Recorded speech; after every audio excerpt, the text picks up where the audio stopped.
Hello दोस्तों, स्वागत है आपका हमारे जीके वाटिका यूट्यूब चैनल पर। दोस्तों, आज के इस वीडियो में हम शाकंभरी के चौहान या सांबर के चौहानों के बारे में चर्चा करेंगे। तो चलिए दोस्तों शुरू करते हैं। सांभर या शाकंभरी का चौहान वंश। दोस्तों, चंद्रबरदाई, नेणसी, सूर्यमल मिश्रण आदि चौहानों की उत्पत्ति वशिष्ठ द्वारा आबू के अग्निकुंड से बताते हैं। पृथ्वीराज विजय, हम्मीर महाकाव्य, हम्मीर रासो, डॉक्टर गौरीशंकर, हीराचंद ओझा आदि चौहानों को सूर्यवंशी क्षत्रिय मानते हैं। कर्नल टॉड, स्मिथ व क्रुक जैसे विद्वान चौहानों के रस्मों रिवाजों के आधार पर उन्हें विदेशी मानते हैं। डॉक्टर दशरथ शर्मा ने बिजोलिया शिलालेख के आधार पर चौहानों को ब्राह्मण माना है।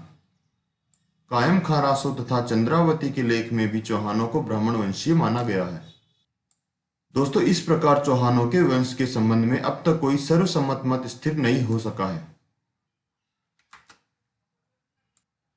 दोस्तों, चौहान वंश का संस्थापक आदि पुरुष मूल पुरुष वासुदेव चौहान 551 ईस्वी के लगभग माना जाता है। इनकी राजधानी अहि छतरपुर नागौर मानी जाती है। सांबर झील का निर्माता वासुदेव चौहान को माना जाता है। अजमेर के चौहानों के अन्य नाम। जांगल प्रदेश के चौहान। दोस्तों, यह नाम जांगल प्रदेश में सत्ता स्थापित होने के कारण पड़ा। सपाद लक्ष्य के चौहान। यह नाम 1.25 लाख गांवों का समूह होने के कारण पड़ा। शाकंभरी के चौहान। शाकंभरी माता के मंदिर के निर्माण करवाने के कारण पड़ा। राजस्थान में चौहानों की शाखाएं। पहली शाखा अजमेर के चौहान, यहाँ के संस्थापक हैं वासुदेव चौहान। दूसरी शाखा रणथंभौर के चौहान, संस्थापक गोविंदराज चौहान। तीसरी शाखा जालोर के चौहान, संस्थापक कीर्तिपाल चौहान। चौथी शाखा नाडोल के चौहान, संस्थापक लक्ष्मण सिंह। पांचवी शाखा सिरोही के चौहान, संस्थापक लुम्बा। छठी शाखा हाड़ौती के हाड़ा चौहान, संस्थापक देवा हाड़ा। अजय राजा अजयपाल चौहान। दोस्तों, इनका शासनकाल 1105 ईस्वी से 1133 ईस्वी तक रहता है। 1113 ईस्वी में अजमेर नगर बसाकर अजय मेरु दुर्ग, तारागढ़ या गढ़बीटली का निर्माण करवाया। अजमेर को राजधानी बनाने का श्रेय अजय राज को ही जाता है। दोस्तों, इसने चांदी व तांबे के सिक्के चलाए जो अजय प्रियधम्ब कहलाए। इन सिक्कों पर इसकी पत्नी सोमालेखा या सोमल देव का नाम उत्कीर्ण कराया। दोस्तों, अजय राज ने श्वेतांबर व दिगंबर के धार्मिक आयोजनों के बैठकों की अध्यक्षता की। पार्श्वनाथ मंदिर में अजय राज ने सोने का कलश, स्वर्ण कलश का दान दिया। अंततः अपने पुत्र अर्णोराज आनाजी के पक्ष में गद्दी त्याग कर पुष्कर संन्यास हेतु चले गए। विग्रहराज चतुर्थ बीसल देव। दोस्तों, इनका शासनकाल 1158 ईस्वी से 1163 ईस्वी तक रहता है। इनके काल को चौहानों का स्वर्ण काल कहा जाता है। दोस्तों, विग्रहराज चतुर्थ के द्वारा दिल्ली के तोमर राजपूतों को परास्त कर इन्हें अपना सामंत बनाकर दिल्ली को चौहान साम्राज्य की राजधानी बनाया गया। विग्रहराज चौहान वंश का एक ऐसा शासक था जिसने हिमालय से लेकर विंध्याचल तक कर वसूल किया। दोस्तों, इनके एक दरबारी विद्वान सोमदेव द्वारा ललित विग्रहराज नामक ग्रंथ लिखा गया। स्वयं विग्रहराज ने भी एक संस्कृत नाटक हरिकेली लिखा है। इसी कारण दरबारी जयनायक भट्ट द्वारा विग्रहराज को कवि बांधव की उपाधि दी गई। दोस्तों, विद्वान कॉर्नहॉल ने कहा कि यह एक ऐसा राजा था जो कालिदास व भवभूति की होड़ कर सकता था।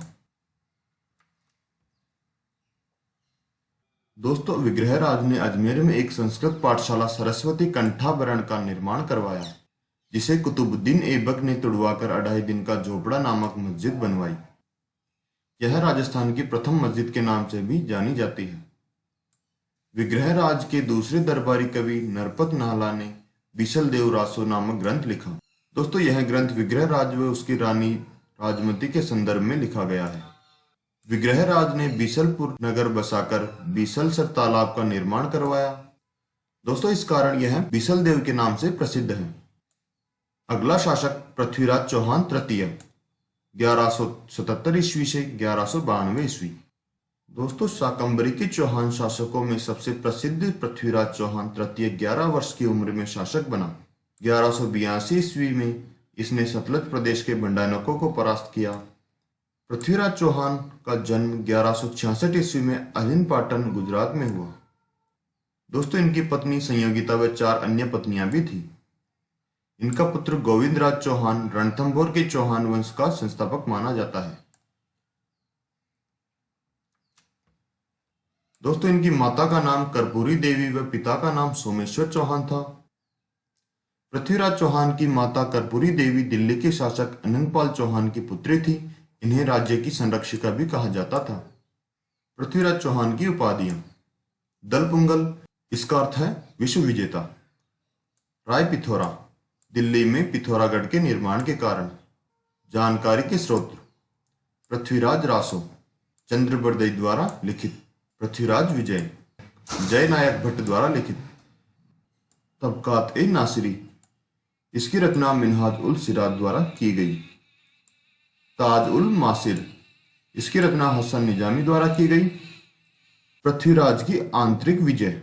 दोस्तों, सबसे पहले पृथ्वीराज ने अपने चाचा नागार्जुन को परास्त किया, जिसने अजमेर पर अधिकार कर लिया था। 1182 ईस्वी में भंडानक जाति का दमन किया, जो उत्तरी सीमा क्षेत्र से लूटपाट करती थी। वह तबर हिंद भटिंडा पंजाब को अपनी उत्तरी सीमा बताया। महोबा उत्तर प्रदेश के चंदेल शासक परमार्दी देव को परास्त किया। वह उसके सेनापति आल्हा व उद्दल को मार गिराया। कन्नौज उत्तर प्रदेश के गहडवाल शासक जयचंद की पुत्री संयोगिता का अपहरण कर उससे गंधर्व विवाह किया। गुजरात के चालुक्य शासक भीमदेव सेकंड को परास्त किया, लेकिन एक सामंत जगदेव प्रतिहार ने दोनों पक्षों के मध्य संधि करवा दी। तराइन का प्रथम युद्ध 1191 ईस्वी। पृथ्वीराज चौहान और मोहम्मद गोरी के मध्य। दोस्तों, इस युद्ध में पृथ्वीराज चौहान की जीत हुई। तराइन का मैदान वर्तमान हरियाणा राज्य के करनाल जिले में आता है। इसे स्थानीय भाषा में लवाड़ी का मैदान कहा जाता है। युद्ध का प्रधान कारण गोरी द्वारा पृथ्वीराज के सीमा क्षेत्र भटिंडा किले पर अधिकार करना था। पृथ्वीराज चौहान अपने दिल्ली के सामंत गोविंदराज तोमर को साथ में लेकर तराइन के मैदान में पहुंचता है। गोविंदराज तोमर के भाले से गोरी घायल हो गया। इस प्रकार गोरी को जिंदा बचकर जाने देना पृथ्वीराज चौहान की सबसे बड़ी भूल मानी जाती है। तराइन का द्वितीय युद्ध 1192 ईस्वी। गोरी 1 साल बाद सेना तैयार कर पुनः तराइन के मैदान में पहुंचता है, लेकिन इस बार गोरी षड्यंत्र करता हुआ लाहौर में आते ही अपने एक प्रतिनिधि किवाम उल मुल्क को संधि प्रस्ताव लेकर अजमेर भेजता है। दोस्तों, पृथ्वीराज पुनः खांडेराव के साथ तराइन के मैदान में पहुंचता है। अचानक गोरी द्वारा आक्रमण करने पर पृथ्वीराज पराजित होता है। वह सिरसा हरियाणा नामक स्थान पर पृथ्वीराज चौहान को गिरफ्तार किया जाता है। मिनहाज उल सिराज के अनुसार पृथ्वीराज चौहान की सिरसा हरियाणा में मृत्यु होती है। हसन निजामी के अनुसार अजमेर में मृत्यु होती है। दोस्तों, चंद्रबरदई ने पृथ्वीराज रासो में एक रोचक वृत्तांत के साथ गजनी गौर प्रदेश में मृत्यु बताता है। 4 बांस 24 गज अंगुल अष्ट प्रमाण, ताऊ ऊपर सुल्तान है मत चूको चौहान। दोस्तों, यह पंक्तियां चंद्रबरदई द्वारा गोरी के दरबार में पृथ्वीराज चौहान को निर्देश देने के लिए कही गई। पृथ्वीराज चौहान की मृत्यु के बाद का अजमेर। दोस्तों, पृथ्वीराज चौहान की मृत्यु के बाद उसके पुत्र गोविंदराज चौहान को गोरी अजमेर में अपना प्रतिनिधि बनाता है। कुछ समय बाद पृथ्वीराज का भाई हरराज चौहान सत्ता हथिया लेता है।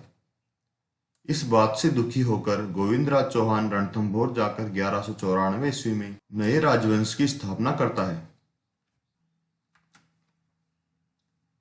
धन्यवाद दोस्तों, यदि आपको हमारा वीडियो अच्छा लगा हो तो इसे लाइक, शेयर और सब्सक्राइब जरूर करें। साथ ही जो भी लोग जीके वाटिका यूट्यूब चैनल पर नए हैं वे चैनल को सब्सक्राइब करना ना भूलें। धन्यवाद।